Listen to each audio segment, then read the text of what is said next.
I've never believed in paranormal stuff until living in my current home, and I need help.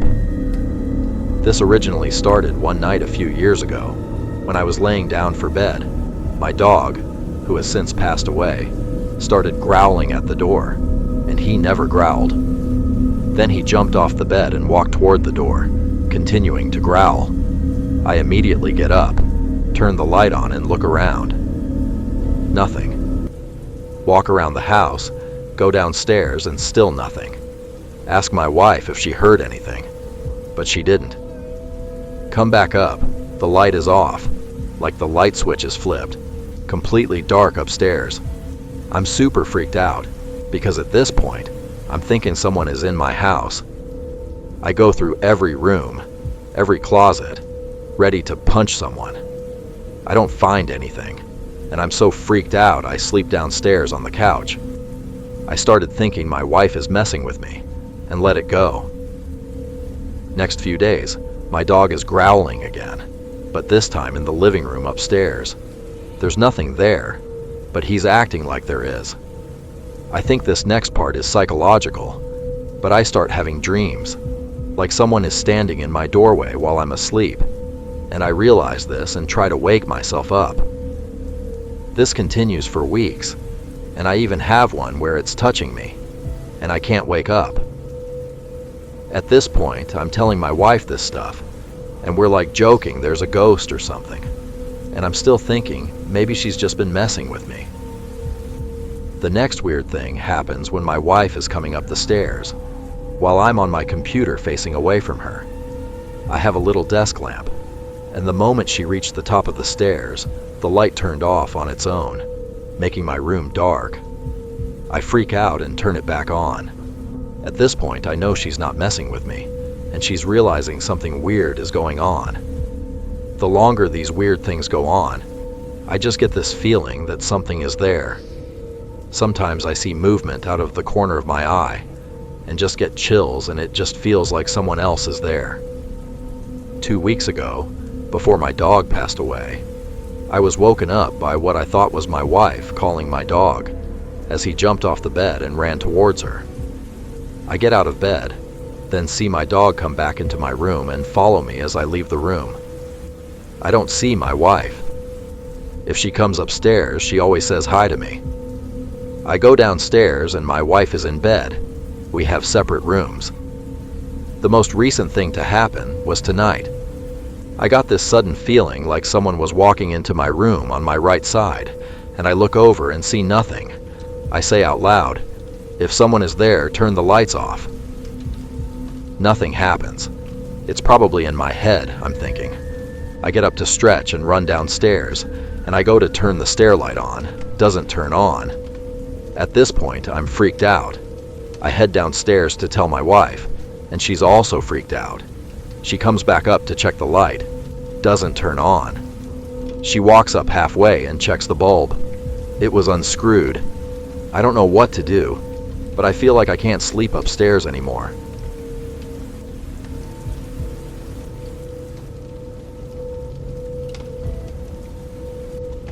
My girlfriend came home from a trip she never took. I thought she was just acting weird at first. For some clarification, my girlfriend had been planning a trip to California for the last 4 months. Normally, I'd have gone with her, but it was for her grandmother's birthday. She was old, and this could have quite possibly been my girlfriend's last chance to take a trip with her. She had spent those 4 months meticulously planning, as she always did, and the week before the trip, she must have had at least 5 full bags packed for her week-long venture. "You can never be too careful," she always told me. She was always the planning type, mapping things out, going over every possibility. It was one of the things I admired about her. She hated when things didn't go the way they were supposed to. That's why, on the day of her trip, when I woke up to find her still lying in bed with me long after her early morning flight, I almost panicked. I shook her awake frantically, and her eyes slowly rolled open. She groggily asked why I was waking her, and when I told her the time, she didn't react how I expected her to. Instead of panicking herself or even calling her mom to let her know she missed the flight, She simply rolled back over and shut her eyes again. "Oh yeah," she groaned. "The flight. Honestly, it should be okay." "Be okay?" I responded, a bit flabbergasted. "Don't you think you should at least call and let them know?" She grumbled a lazy, No, everything should be fine," before she began snoring, something else that was completely new for her. I didn't know what else to do. I couldn't force her. I was just shocked, I guess. I just thought that maybe she had already talked to her mom and grandma. Maybe something had come up and she forgot to tell me. I just went to work like everything was normal. When I came back, she was still at home. She looked absent. I found her sitting on the couch, staring at a black TV screen. When I greeted her, she snapped out of it. "Honey, I'm so glad you're home," she chirped. "Tell me everything that happened at work today." We spent the whole night chatting, but it was like her mind was somewhere else. I'd catch her drifting off into outer space. She thought too long about her responses. Her speech pattern was slower than normal, even though her face was one of excitement as we talked. I figured that something must have happened with her grandmother, so I asked her, "Hun, did anything happen to make you not want to go on your trip?" She stared at me for a while. Her smile disappeared. Her face was blank, but only for a split second before lighting up again. "No, not that I know of," she responded cheerily. "Why do you ask?" "Just wondering," I replied cautiously. The next few days were weird. She never seemed to want to leave the house. I mean, not that I could blame her. She had already taken off work for the trip, but I figured she'd at least want to go to the park or something. It was one of our favorite things to do together. She also wasn't eating much. Every night I'd cook for us, but she kept insisting she wasn't hungry. Must have been a lie, though, because on some of those nights, long after we'd gone to bed, I'd find her in the kitchen, completely surrounded by food. Cereal boxes would be ripped open with their contents scattered across the floor. Granola bar wrappers, spilled milk, raw rice, and beans. It was concerning, to say the least.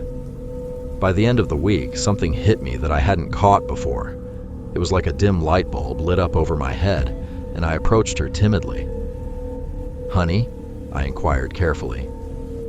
"Yes, sweet boy of mine," she replied lovingly, sitting on the edge of our bed, staring at a wall.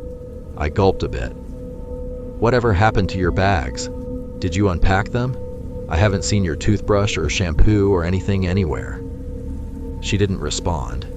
She just kept staring, like the wall was the TV. Finally, she slowly turned around, and her hollow eyes met mine. "Honey," she whispered gleefully, "you know that's none of your business." She didn't seem mad, but she refused to talk to me for the next 2 days. She didn't even want to sleep in the same bed as me. Of course, I'd have felt wrong making her sleep on the couch, so I just let her have the bed, while I wallowed in my own confusion. It wasn't until the night before she was supposed to return from the trip that she let me sleep with her again, and even then, she slept with her back toward me. I woke up in the middle of the night to a ruckus coming from the kitchen. I stepped out of my room and noticed that the kitchen light was on. It sounded like an animal was loose in there, like it was in the process of devouring something. Growls, the wet sound of chewing. But as I approached, the sound suddenly stopped. I froze in my tracks for a few seconds, debating whether or not I should continue before ultimately deciding to keep going. Only, when I took that last step, I heard my girlfriend's voice.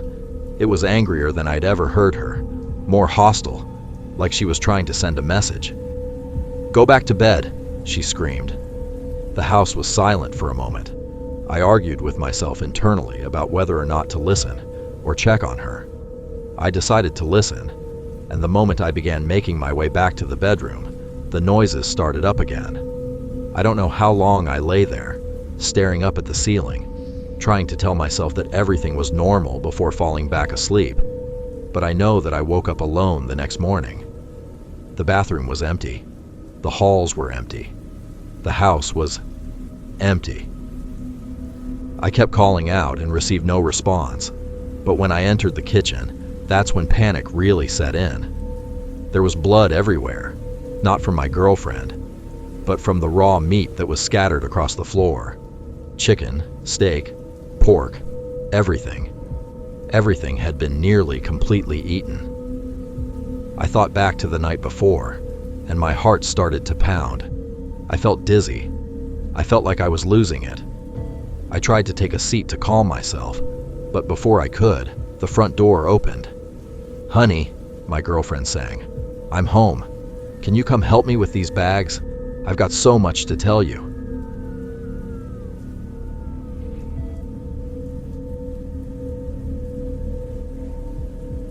Saw a ghost on my way home from work. It was maybe 1 a.m. I got off the train after working a long shift. I started walking back to my place. The air was super heavy and sticky, that gross, humid summer heat. So I was just trying to hurry up and get home.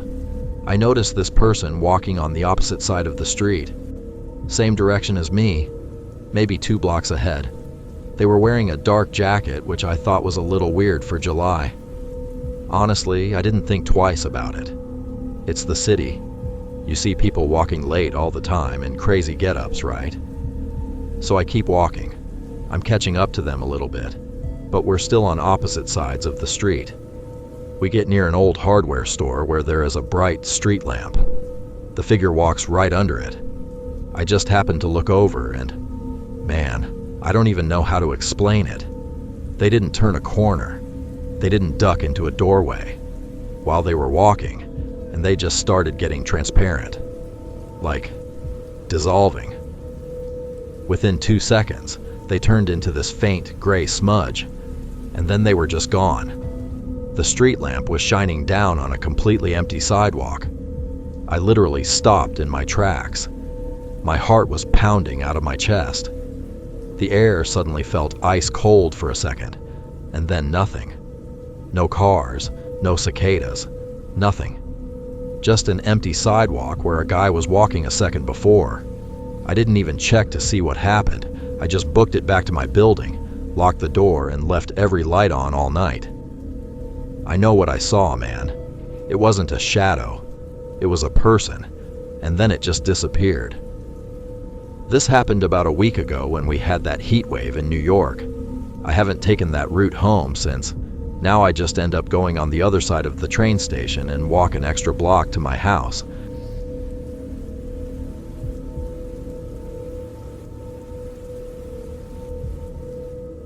This story was shared by a woman on Reddit. The following is her first-person account. My husband and I moved into an old apartment in Italy nearly 2 years ago. We've often joked about our household ghost because of various experiences we've had, such as doors being open in the morning that weren't open when we went to sleep, and chairs being pulled out from under the dining room table that had been neatly tucked away the night before. The worst being our downstairs neighbors asking us to stop stomping around at midnight when they are trying to sleep. The room in our apartment that corresponds with their bedroom is empty and used for storage. However, what I experienced today has left me absolutely terrified. We had a baby girl just 4 months ago, and she is absolutely amazing in every way. She has a habit of smiling and laughing at empty spaces, but we have put that down to just baby things. This morning, she was sleeping while I was reading a book in the living room, whilst watching her on the baby monitor. My calm and silence was broken by the no connection alert on the monitor. At first, I thought there must have been a power cut because they're fairly common around here. But my light was still on, so I got up and went to investigate. As I reached the living room door, my baby let out the most harrowing scream I have ever heard. It genuinely made me feel nauseous, so I ran to the bedroom and scooped her up out of the cot. As soon as I entered the bedroom, I felt this hideous, suffocating weight, and the room smelt like cigarettes. All my hair was stood on end and my skin littered by goosebumps. It was only then I noticed the camera hadn't just lost power. It had been physically turned off. I have since searched the apartment 3 times for a potential intruder, but there is nothing. I'm still home alone, and the only point of entry remains locked. I still have no explanation for the switch being off, the smell, or my baby's screams. She was perfectly fine once I held her.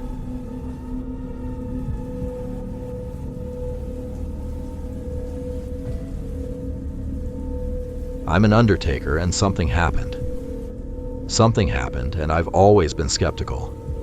Until today. I am an undertaker, and I have been for the past 8 years. I've always been skeptical when it comes to the afterlife, especially the paranormal. But today, something happened that I cannot explain. I was cleaning unclaimed ashes out of the funeral home where I work. We are moving out of the old Victorian building we operate out of into a new funeral home. For the past week, we have been making a slow transition, moving out of our current home into our new one. In our basement, we have unclaimed ashes going as far back as the 1970s. I just had my headphones in, putting the boxes into bags so we could send them to the local crematorium for them to be scattered. I must have put away hundreds of boxes of ashes without even thinking about it. I was just listening to a podcast, getting another task ticked off my to-do list. I was putting one box into the bag and felt my body and brain freeze with the word no, but I didn't hear anything. It's hard to explain what I felt. The best I can explain is that my own free will had gone, and I was ordered to stop what I was doing. I stopped immediately and put the box of ashes in my hand onto the table. On closer inspection, there were 2 boxes I was going to put in 2 separate bags, one small box and one normal-sized one. Let's just say, for privacy reasons, one box was labeled Hannah Williams. On top of Hannah Williams' ashes, there was a box labeled Baby Williams. I presume they are mother and baby, who I was about to separate into 2 separate bags, which I find quite spooky, because I didn't read the labels before. I was doing a mundane task as fast as I could with my existing duties and clearing the premises. I was just trying to get things done as fast as possible, and was not paying attention to the names. I just needed to get this done. So yeah, I cannot explain this for the life of me. I cannot come up with an explanation for this. I'm not scared, nor am I excited about what I felt. I just feel confused about the whole situation.